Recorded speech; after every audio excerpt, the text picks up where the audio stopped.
Hi, everybody. Welcome back. If you're new here, I'm Av. I'm a co-founder here at Dandelion, and I run a live marketing series, every Thursday at 3 p.m. Central European Time, which is 9 a.m. Eastern, and real early at 6 a.m. Pacific. If there's a better time, let me know because I love having you guys here. So if you don't know, Dandelion is a sustainable marketing agency, and we make a lot of content about marketing and about sustainability, and how, as a small business, you can grow your sustainability efforts. If you like that content and you want more, make sure you like, subscribe, follow, etc., because the algorithm wants to know that stuff about you. It's important. So yes, I'm still doing this on both YouTube and Instagram at the same time. So that's why my eyes move back and forth. Maybe at some point I will switch them. Yeah. So that both my cameras are next to each other. But okay. So let's jump in. Today we're going to start talking about social media marketing and data and what to collect for social and what it means to do social media marketing a little bit. Just so you guys know, if this is something you want support on, please hit me up because we can talk about how to support you, or we can invite you to our course.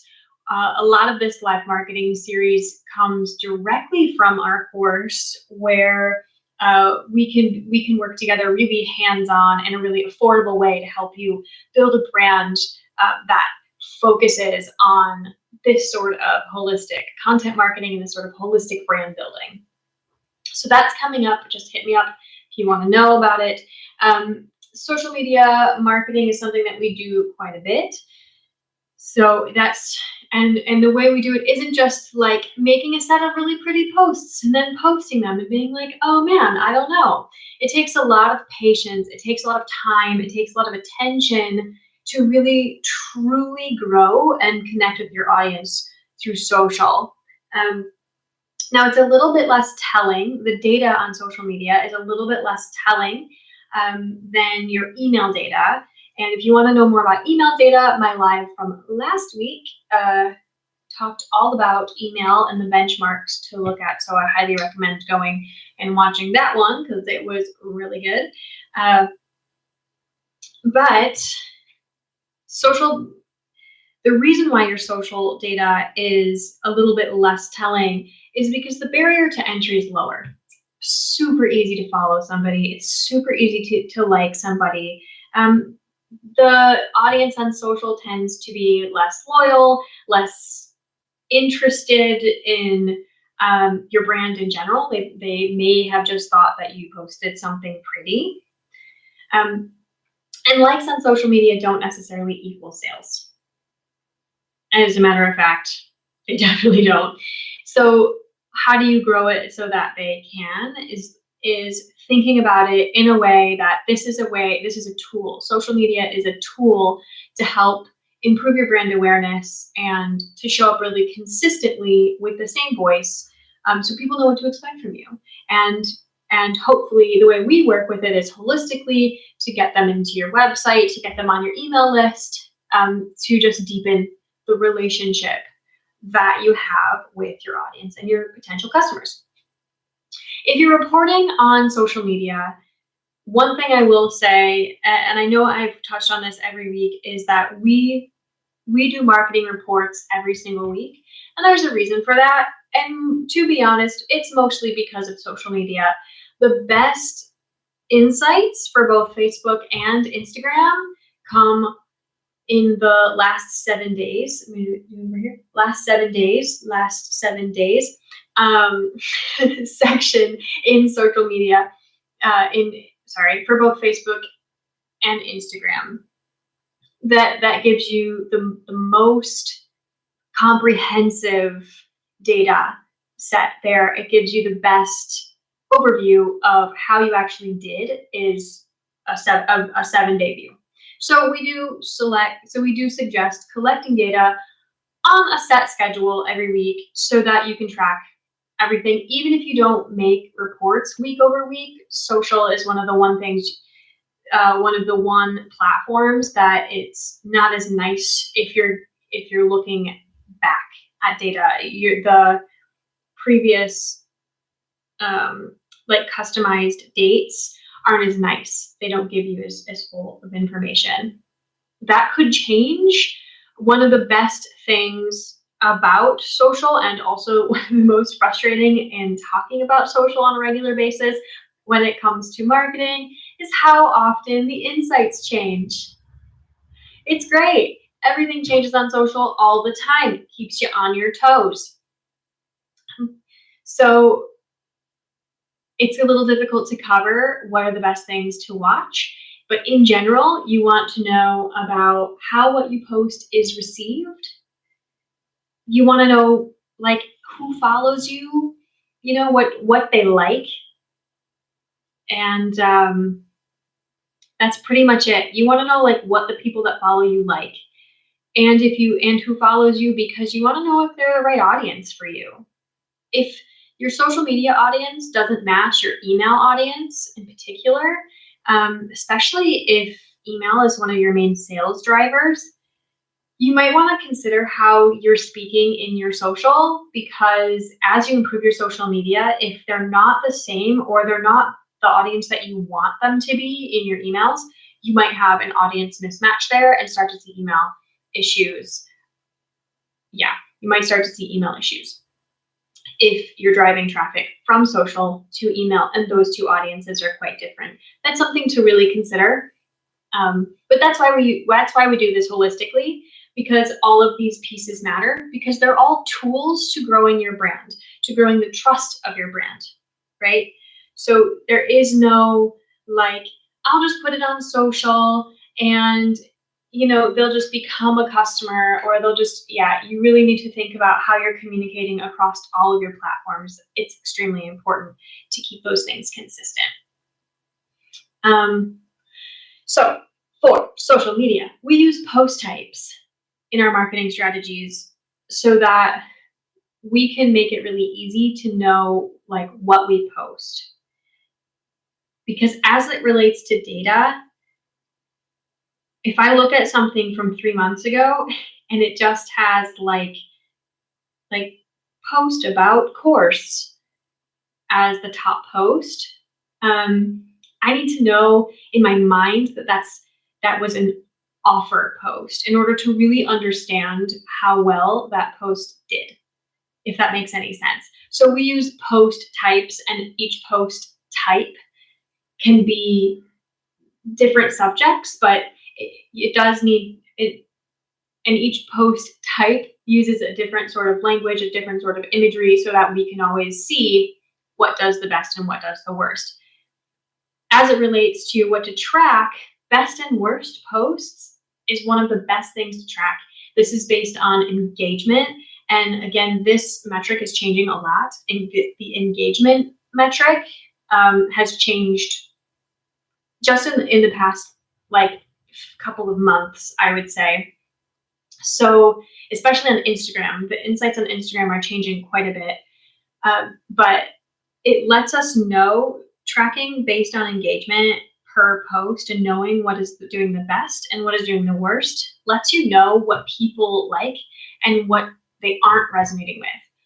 So this is something relative that we use to track with trends over time.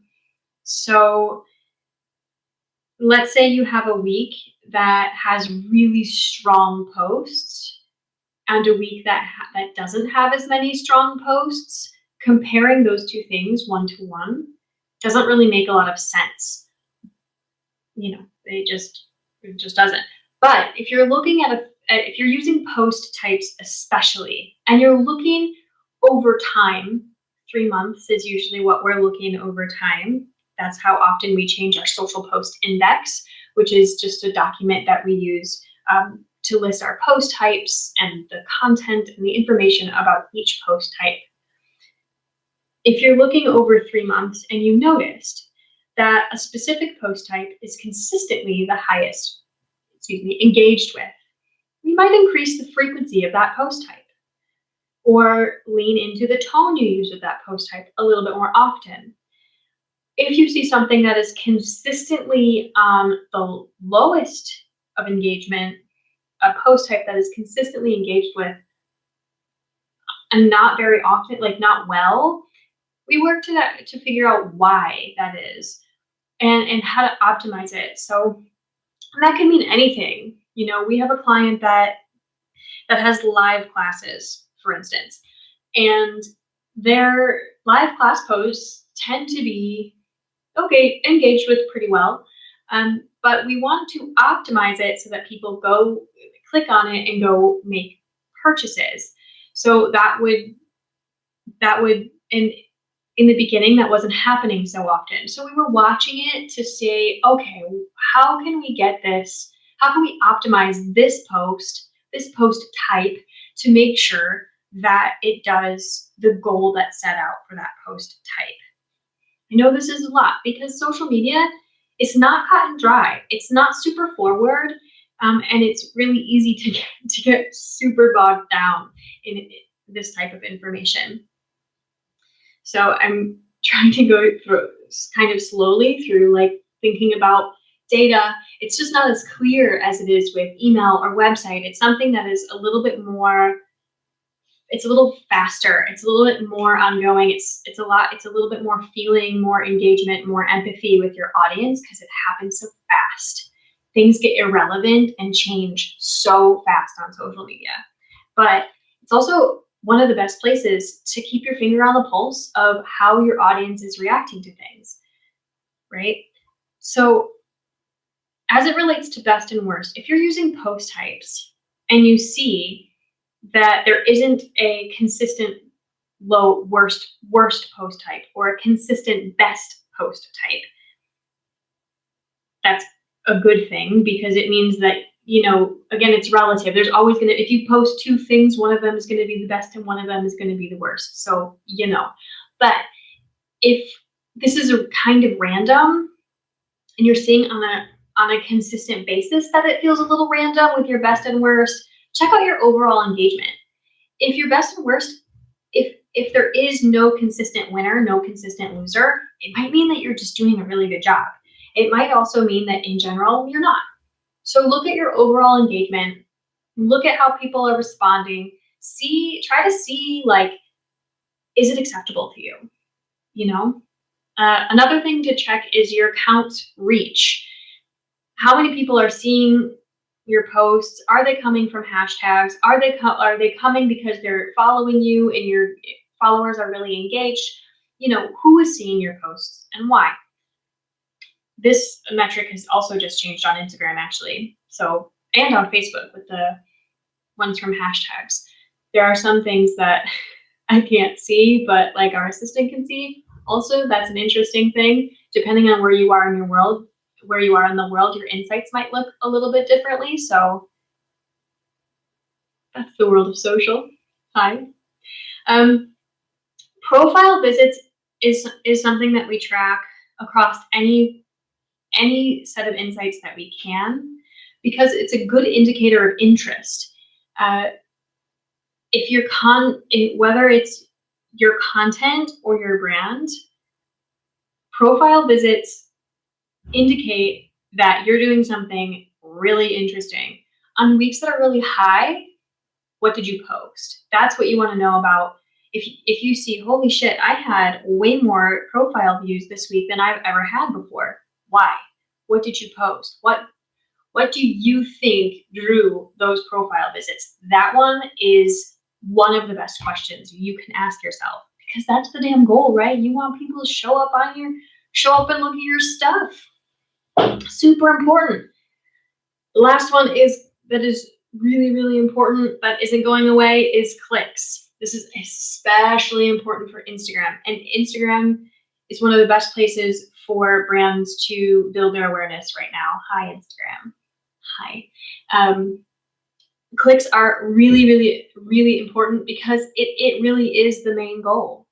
Especially on Instagram, you get like one link And so getting people to click that one link, like, is kind of your whole goal with IG, right? Like, you want people to go to your website and buy stuff and see you and join your email list and do whatever it is that you like call to actioning getting people to your site.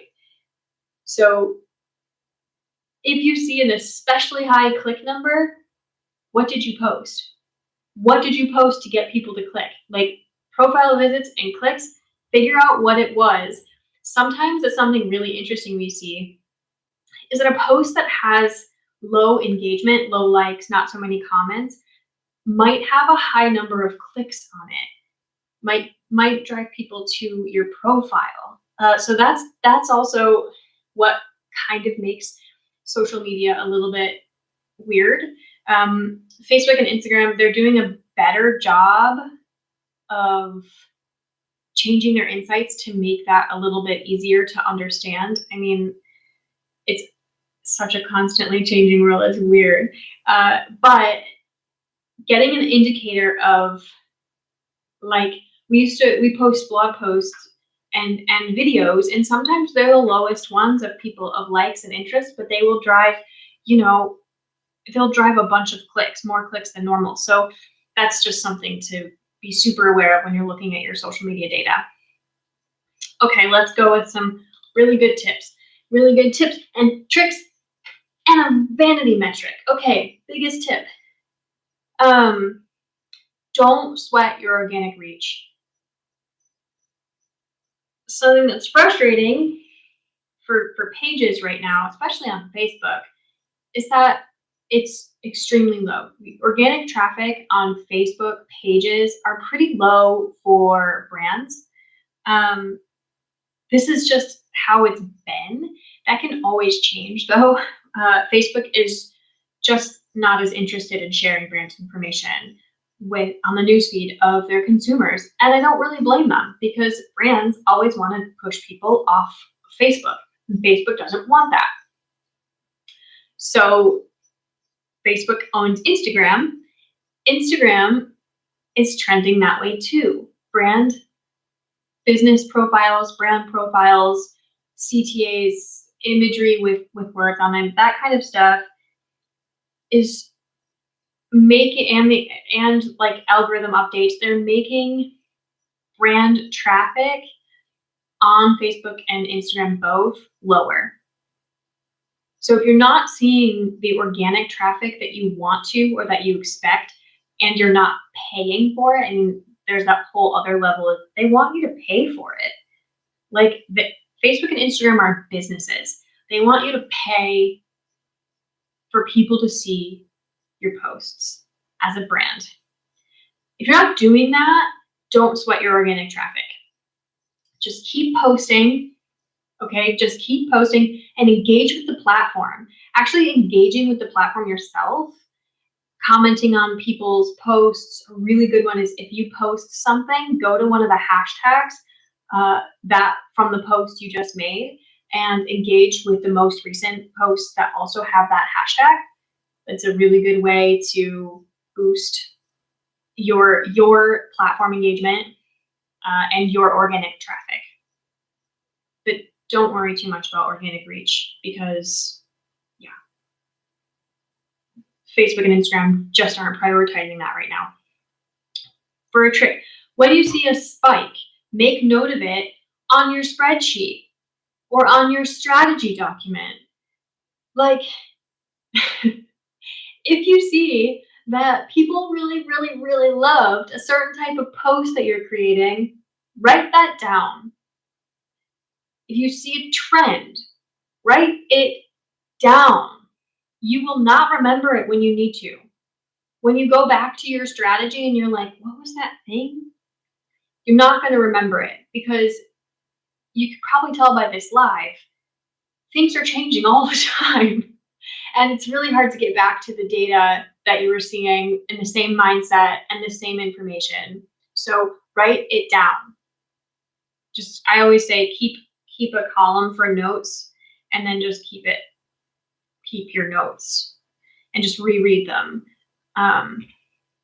Yeah. A vanity metric. Doing this for the likes isn't gonna help your business. You're not an Insta baddie. You're a brand. Likes on your stuff doesn't mean shit. And they're a nice touch point. It's nice if a new customer goes to your Instagram and they see 10,000 rather than 500. Um, sure, absolutely. There's a little bit of clout there, but it's not actually something to bank on because likes don't help you pay the bills. And if you're just posting for the likes, you're not posting substance, you won't grow a loyal following. You just won't. This is especially true for people who are for brands who have the concept in their mind of a value-driven brand, a sustainable brand. You really, really can't grow a loyal following without substantive. Wow, I can't talk. Substantive without posting with substance. I don't know why I can't say that word. Yeah, and I mean to be clear, I know brands with 500 followers that make way more money than brands with thousands of followers. You do too. But you don't see that. You just see that number and assume that they're doing quite well with their business. That's also not an assumption that you can make. So don't hold yourself against other brands that have lots of likes and assume that they're doing really well because they may not be. Yeah. Okay. That's it for today. I hope that was helpful. Just a quick overview. Don't do it for the likes. Make really cool, substantive, said it, posts. Watch your trends. Figure out what gets people to click and do it more. And track what post types and what posts do the best and what does the worst. And optimize, optimize, optimize. You got it. That's what you track. If you like this stuff, subscribe. Please. It's really helpful. If you have any questions, you can always drop them in the comments and we always ask, or send an email to info@dandelionbranding.com. Really easy to find there. Otherwise, have a beautiful day. Bye.